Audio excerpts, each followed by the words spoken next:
जय श्री राधे। आनंद आशुलिपि पत्र का अंक 34, प्रतिलेखन संख्या 22, गति 80 शब्द प्रति मिनट, कुल शब्द 400। प्रारंभ करें। सभापति महोदय, हमें आर्थिक सुधारों को मानवीय चेहरा पहनाना होगा। तो अभी तक कौन सा चेहरा था? मानवीय चेहरे का अभिप्राय क्या है? तो क्या नीतियों में कोई दोष था या कार्यान्वयन में गलतियां हुई? विराम। कोई आत्ममंथन नहीं है। कोई आत्ममंथन करके देखने का प्रयास नहीं है।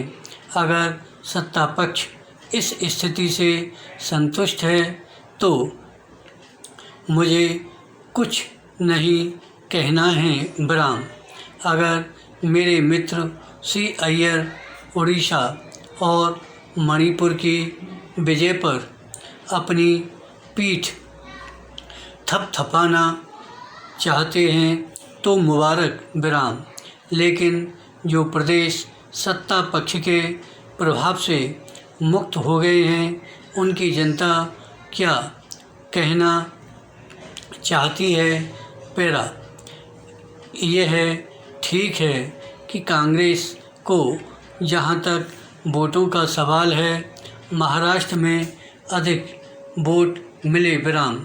लेकिन सीटें कम मिली।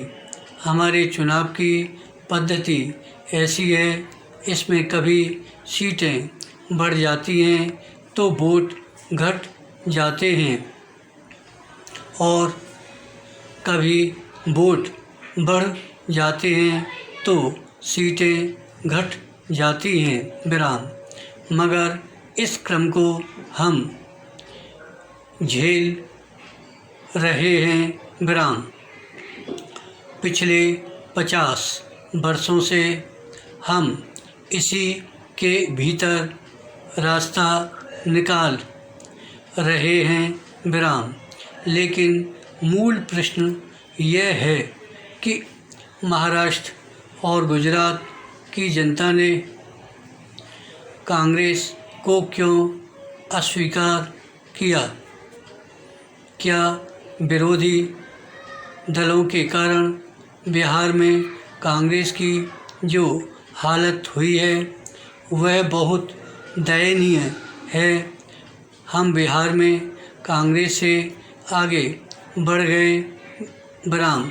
कांग्रेस में कर्नाटक में कांग्रेस इतनी घट गई कि हमारे सदस्यों की संख्या उससे ज़्यादा है। यह पराजय नहीं है, यह तो जैसे पूरी पार्टी का सफाया कर दिया है। लोगों ने मानो कह दिया कि हमें यह पार्टी नहीं चाहिए। विराम। पैरा। कांग्रेस का इतना पुराना इतिहास है, अब क्या अवसान का काल आ गया है? अगर अवसान का काल आ गया है तो जो सत्ता में बैठे हैं और सत्ता का समर्थन कर रहे हैं वह क्यों नहीं समझ पा रहे हैं? क्या चुनाव की पराजय एक गहरे आत्ममंथन के लिए प्रेरित नहीं करती? मैं फिर उसी शब्द को दोहराना चाहता हूँ कि क्या चुनाव परिणाम गहरे आत्ममंथन के लिए प्रवृत्त नहीं करते? अगर देश में सब कुछ ठीक है और हर बाग में हरियाली है, चारों तरफ फूल खिले हैं, कोयल कूक रही है, तो फिर सत्ता पक्ष में यह जो